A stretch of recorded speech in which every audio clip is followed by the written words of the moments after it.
नमस्कार साथियों, मैं यूजीसी बिल का समर्थन करते हुए मैं उन साथियों को बताना चाहता हूं जिनका शोषण बहुत ही प्राचीन समय से होता आ रहा है और आज भी हो रहा है। हमें अपने मुद्दे से बिल्कुल भटकने की ज़रूरत नहीं है।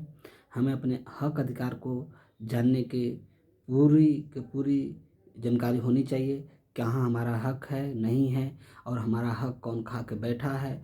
अभी भी हमारे हक की बात अगर कही जा रही है तो उस हमारे हक के विरोध में कौन लोग खड़े हैं, और जो लोग खड़े हैं उनका असली चेहरा सामने आ रहा है। थोड़ा सा मैं उसके ऊपर भी आप लोगों को बताना चाहता हूँ कि आज वो अपने विरोध के माध्यम से उनके अंदर की जो चीज़ें हैं वो कैसे निकल करके आपके सामने आ रही है, और वो अपने प्रोटेस्टों में, अपने हड़तालों में भी कैसे अपने आप को प्रदर्शित कर रहे हैं। थोड़ा उसके बारे में हम बता देते हैं।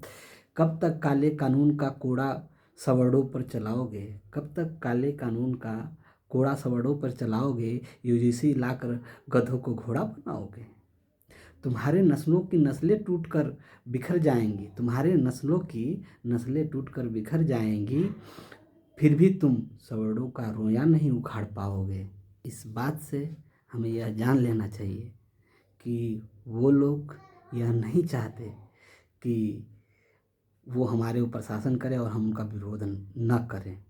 वो ये ज़रूर चाहेंगे कि हम शासन करते रहें, आपका शोषण करते रहें, लेकिन आप च्यों तक न बोलें। लेकिन हमें इस बात को नहीं भूलना चाहिए कि इस देश का जो कानून बना है, जिनके द्वारा बनाया गया है, वो ये जानते थे कि हम सरकार में हैं या नहीं हैं। तो हमारे उन ओबीसी, एससी, एसटी और दलितों के साथ अगर कोई गलत करता है, जो कमज़ोर वर्ग है, तो उनके साथ खड़ा कौन रहेगा? सरकार आती रहेंगी, सरकार जाती रहेंगी, लेकिन ये कानून, ये संविधान हमेशा रहेगा। ये जब तक रहेगा तब तक हम सबका यह संरक्षण करता रहेगा। अब हम आते हैं उस मुद्दों पे। आप कहीं सुने हैं कि किसी भी यूनिवर्सिटी या विश्वविद्यालय में किसी के साथ, किसी जो लोग विरोध कर रहे हैं उनके साथ कभी ऐसा बोला गया है, हाँ तुम्हारी ये जाति है, हम तुम्हारा नंबर एक काट लेंगे? अरे जाति, धर्म और नस्ल के नाम पर किसका नंबर काटा जाता है, किसको दाखिला देने से बाहर किया जाता है? हमें इस बात को समझना होगा। हम उन यूनिवर्सिटियों की बात कर दे रहे हैं, हम पूरे भारत की यूनिवर्सिटियों की तो अभी बात नहीं करेंगे। हम जिन यूनिवर्सिटियों में पढ़े हैं, जिनके समकक्ष हमारा काफ़ी जीवन गुजरा है, हम उन यूनिवर्सिटियों के उस यूनिवर्सिटियों के बारे में बात करना चाहते हैं। बीएचयू में आप लोग कुछ दिन पहले आप देखे होंगे कि बीएचयू में किस धर्म या जाति के लोग, आप एक नाम नहीं भूलेंगे, इससे पहले 2019 में बीएचयू संस्कृत विद्या धर्म संकाय में डॉक्टर फिरोज खान, एक असिस्टेंट प्रोफेसर के पद पे उनको नियुक्त किया गया। आप जानते हैं उनका विरोध कौन किया? यही हिंदू, जो हमें कहते हैं कि हम हिंदू हैं। जब हम हिंदू हैं भाई, तो हमें आप बटे कैसे? वही लोग बीएचयू में डॉक्टर फिरोज खान को उस संकाय में नियुक्ति नहीं होने दिया, और डॉक्टर फिरोज खान, उन्होंने ये तय कर लिया कि हम मान सम्मान के लिए हम की तो ये नौकरी करेंगे, या सरकार या लोग अगर हमारे विपक्ष जाते हैं तो मैं ऐसे लोग नौकरी को लात मारूंगा, और उन्होंने इस्तीफा दे दिया। ये घटना है फिरोज खान के साथ जब हुआ, ये था 5 से 7 नवंबर 2019 के बीच।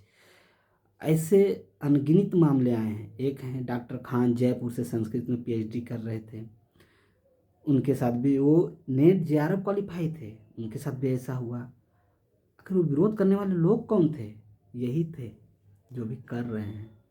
और उससे पहले डॉक्टर शांतिलाल, उसी बीएचयू की मैं बात कर रहा हूँ, उसी बीएचयू यूनिवर्सिटी जो सेंट्रल यूनिवर्सिटी है, मैं उसी की बात कर रहा हूँ, उसमें थे डॉक्टर शांतिलाल साल्वी। ये इनका भी घटना 2019 का ही है। ये संस्कृत विद्या धर्म संकाय में assistant professor doctor Shantilal Salvi को कथित और तौर पर दौड़ा दौड़ा कर पीटा गया था और पथराव किया गया था। हमला फिरोज खान की नियुक्ति का समर्थन करने के कारण हुआ था। ये जो थे डॉक्टर शांतिलाल, उन्होंने क्या किया? उन्होंने सिर्फ समानता की तो बात की थी। फिरोज खान के साथ में, उनको भी दौड़ा दौड़ा कर पिटा गया। प्रोफेसर मनोज कुमार वर्मा को भी, जो समाजशास्त्र विभाग के थे, एक दलित महिला प्रोफेसर 2023 में, उसी बीएचयू की मैं घटना बता रहा हूँ, महिला जो विभाग के सहयोगी और छात्रों पर मारपीट, छेड़खानी और जाति टिप्पणी करने का मामला दर्ज कराया था, लेकिन आज उनके मामला का क्या हुआ? कुछ हुआ? मामला भी नहीं हो रहा। तभी भी ये जो यूसी बिल आया है, मैं उसका समर्थन तो करता हूँ, लेकिन उसके बारे में भी हम बताते हैं कि यूसी बिल में, यानी जो ऊपर लोग बैठे हैं, जो न्यायिक समिति जो बनी है, उसके ऊपर भी हम चर्चा करेंगे अगली वीडियो में। और यही नहीं, विद्यापीठ में भी डॉक्टर अमित कुमार गौतम के ऊपर भी हुआ था, और डॉक्टर सुशील कुमार गौतम को तो पीटा गया था फिजिकल डिपार्टमेंट में। आखिर ये कौन लोग थे? ये कौन मनुवादी लोग थे? हमें इनको जानना होगा। तो हम उन लोगों को बताना चाहेंगे, 85% लोगों को, कि अपने हक के समकक्ष, अपने हक के लिए बिल्कुल उसके समकक्ष खड़ा होकर के हमें ये समर्थन करना चाहिए। जो लोग विरोध कर रहे हैं, ये याद रखिएगा कि वर्चस्व अभी भी उन्हीं का है।